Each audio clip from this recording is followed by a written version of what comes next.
नमस्कार दोस्तों, मैं आशा करता हूँ आप लोग अच्छे होंगे, स्वस्थ होंगे। Welcome back to my YouTube channel. मेरा नाम अंचल कुमार है और आप आज देख रहे हैं बीएससी इन न्यूरो साइंस के बारे में। ये वीडियो का टॉपिक है बीएससी न्यूरो साइंस। तो ये क्या होता है, इसकी एलिजिबिलिटी क्राइटेरिया क्या है, अच्छी कॉलेज के लिए कौन कौन से बच्चे जा सकते हैं, क्या क्या पढ़ाई करने को मिलेगा, कौन कौन से टॉप कॉलेजेज हैं इंडिया में, किस जॉब में आप जा सकते हो, कितनी सैलरी कमा सकते हो, आप कहाँ काम कर सकते हो, आगे जाके इसकी क्या फ्यूचर है, मैं इसमें डिटेल से चर्चा करूँगा। आप लास्ट तक बने रहें। मैं आगे बढ़ूँ इसके पहले आप लोगों से हाथ जोड़ के एक रिक्वेस्ट करता हूँ कि मेरे इस वीडियो को लाइक करें, चैनल को सब्सक्राइब करें, प्रेस द बेल आइकन, और इस वीडियो को अपने परिवारजनों के साथ, अपने दोस्तों के साथ, अपने क्लासमेट्स के साथ ज़्यादा से ज़्यादा शेयर कर सकें, ताकि मुझे एक मोटिवेशन मिल सके कि मैं इसे बहुत सारे टॉपिक्स को कवर कर सकूँ आगे जाके, राइट। खैर, अपने टॉपिक पे आते हैं। आज का टॉपिक है, जैसा कि मैंने आपको पहले बताया, कि बीएससी न्यूरो साइंस। तो ये क्या होता है? जब आप 11th से 12th कंप्लीट कर लेते हो तो आप बीएससी करते हो, बैचलर ऑफ साइंस। किसमें? न्यूरो साइंस में। तो ये न्यूरो साइंस क्या होता है, बीएससी न्यूरो साइंस क्या होती है? तो ये 3 साल की अंडर ग्रेजुएट प्रोग्राम है जो आप 12th बोर्ड देने के बाद करते हो। ओके, यहाँ पे आपको पढ़ाई करने को मिलेगा ब्रेन के बारे में, स्पाइनल कॉर्ड के बारे में, एंड नर्वस सिस्टम के बारे में। ओके, आप यहाँ पे इस कोर्स में बायोलॉजी भी होती है, साइकोलॉजी भी होती है, केमिस्ट्री होती है, फिजियोलॉजी होती है, एनाटॉमी भी होती है। मैं डिटेल से चर्चा करूँगा कि आगे क्या क्या होता है 3 सालों में। मैं पहले ये बताऊँ कि इसकी एलिजिबिलिटी क्राइटेरिया क्या होती है। यहाँ पे बायोलॉजी मस्ट है, आपको पीसीबी होनी चाहिए, फिजिक्स केमिस्ट्री बायोलॉजी, या पीसीएमबी भी हो सकता है, physics chemistry math and biology. Biology is a must. Okay, और मिनिमम परसेंटेज की बात करूं तो आपको मिनिमम 45% होनी चाहिए, सेकेंड डिवीजन होना चाहिए। हालांकि ये कंपलसरी नहीं है, लेकिन फिर भी बहुत सारी कॉलेज आपको इतना खोजता है। ओके, लेकिन फिर भी मैं अपने व्यूअर्स के साथ ये एक्सपेक्ट करता हूँ, और ये मैं चाहता हूँ कि आप मिनिमम 60% लाएँ, फर्स्ट डिवीजन लाएँ, 60% लाएँ, ताकि आपको अच्छी कॉलेज आगे जाके मिल सके या अच्छे जॉब में आप जा सको। क्योंकि अल्टीमेटली आपको अच्छी जॉब पानी है, राइट, अच्छी सैलरी के साथ अच्छे जॉब्स पानी है, अच्छी जगह जॉब करनी है। ओके,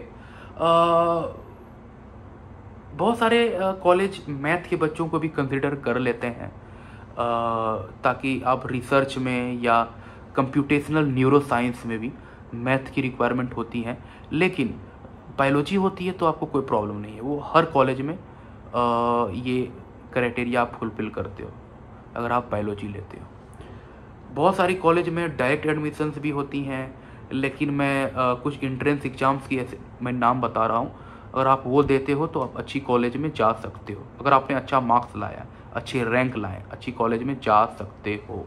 जैसे कि सेंट्रल यूनिवर्सिटी की CUET हैं, या नीट स्कोर्स अच्छे लाते हो आप नीट यूजी एग्जाम में, बनारस हिंदू विश्वविद्यालय की BHU UET होती हैं, एम्स इंट्रेंस होती है यूजी के लिए, JIP MER इंट्रेंस एग्जाम्स हैं, या कुछ यूनिवर्सिटी लेवल्स एग्जाम्स भी होती हैं, लाइक NIM HANS हैं, जामिया मिलिया इस्लामिया है, दिल्ली यूनिवर्सिटी है।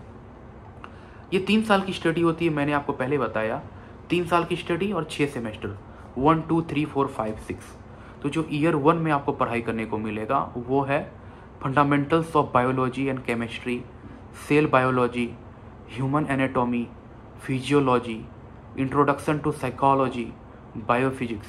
ओके, जो ईयर 2 में आपको पढ़ाई करने को मिलेगा वो है neuro anatomy, neurophysiology, biochemistry of nervous system, genetics and molecular biology, cognitive neuro science.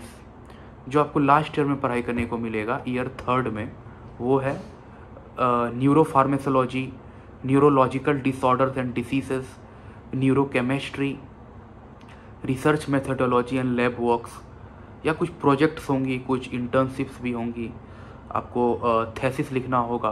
वो कॉलेज टू कॉलेज वेरी करता है, वो आपको कॉलेज पे बताया जाएगा कि लास्ट ईयर में आपको क्या करनी है, राइट। ट्रेनिंग हो सकता है, इंटर्नशिप्स हो सकता है, प्रोजेक्ट वर्क हो सकता है, थेसिस हो सकता है। मैं कुछ टॉप कॉलेज की बात करूँ इंडिया में जो न्यूरो साइंस कराती हैं, लाइक बेंगलोर की है NIM HANS है, national institute of mental health and neuro science है, या एम्स न्यू दिल्ली हैं, मुंबई की Tata institute of fundamental research हैं, बनारस की बनारस हिंदू विश्वविद्यालय हैं BHU, न्यू दिल्ली की जामिया मिलिया इस्लामिया JMI हैं, न्यू दिल्ली की दिल्ली यूनिवर्सिटी हैं, मणिपाल एकेडमी भी हैं, कोयम्बटूर की अमृता विश्वा विद्यापीठम है, पुडुचेरी की JIPMER हैं, और कुछ IITs IIC बेंगलोर में भी ऐसी research oriented neuro science programs चलती हैं। अब मैं कुछ करियर ऑप्शंस की बात करूं तो आप क्लिनिकल रिसर्च असिस्टेंट बन सकते हो, या न्यूरोलॉजी और न्यूरो साइंस लैब टेक्नीशियन बन सकते हो, न्यूरो साइकोलॉजिस्ट बन सकते हो अगर आपने हायर स्टडी कर लिया, मास्टर्स कर लिया, कॉग्निटिव साइंटिस्ट बन सकते हो अगर आप हायर स्टडी कर लेते हो, मास्टर्स कर लेते हो, न्यूरो इमेजिंग स्पेशलिस्ट बन सकते हो, रिसर्च एसोसिएट इन न्यूरो साइंस लैब्स में जा सकते हो, मेडिकल और फार्मा इंडस्ट्री में जा सकते हो, न्यूरो ड्रग रिसर्च में। अगर आपने MSc कर लिया या PhD कर लिया, लाइक MSc न्यूरो साइंस हो, MSc इन कॉग्निटिव साइंस हो, MSc न्यूरो साइकोलॉजी हो, या PhD भी कर लिया, तो आप टीचिंग प्रोफेशन में जा सकते हो, आप प्रोफेसर बन सकते हो, आप लेक्चरर बन सकते हो, या आप रिसर्च एंड डेवलपमेंट में भी जा सकते हो, R&D में जा सकते हो। तो आई होप ये वीडियो आपके लिए बेनिफिशियल रहा होगा। मैं सैलरी एक्सपेक्टेशंस की बात करूं तो जो मिनिमम सैलरी है वो आप 3 लाख से 5 लाख सालाना ऐसा फ्रेशर आप कमा सकते हो, चाहे वो असिस्टेंट रोल में हो, लैब टेक्नीशियन रोल में हो।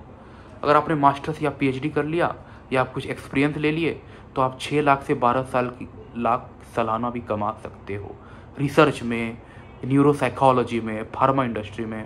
अगर आप अब्रॉड चले गए तो आप research and health care field में आप 50,000 से 90,000 डॉलर भी कमा सकते हो। बहुत ही अच्छी डिमांड है फॉरेन में, क्योंकि हेल्थ केयर की बहुत ही अच्छी पैकेज होती है फॉरेन में, USA में, कनाडा में, ऑस्ट्रेलिया में, न्यूजीलैंड में, UK में, या कुछ यूरोपियन कंट्रीज़ में भी, गल्फ कंट्रीज़ में भी। क्योंकि लोगों की जनसंख्या बढ़ रही है तो मरीज की भी जनसंख्या बढ़ रही है, तो हॉस्पिटल्स भी ज़्यादा खुल रही हैं, तो जो हॉस्पिटल से जुड़े हुए प्रोफेशनल्स हैं या जो इस फील्ड से जुड़े हुए लोग हैं उसकी भी डिमांड बहुत ही अच्छी बढ़ रही है, राइट। सो आई होप ये वीडियो आपके लिए बेनिफिशियल रहा होगा। अगर रहा है तो इस वीडियो को लाइक करें, चैनल को सब्सक्राइब करें, प्रेस द बेल आइकन, और मुझे ज़्यादा से ज़्यादा सपोर्ट करें ताकि मैं से बहुत सारे टॉपिक्स को आगे जाके कवर कर सकूं। Thank you so much for watching this video. Thank you so much again.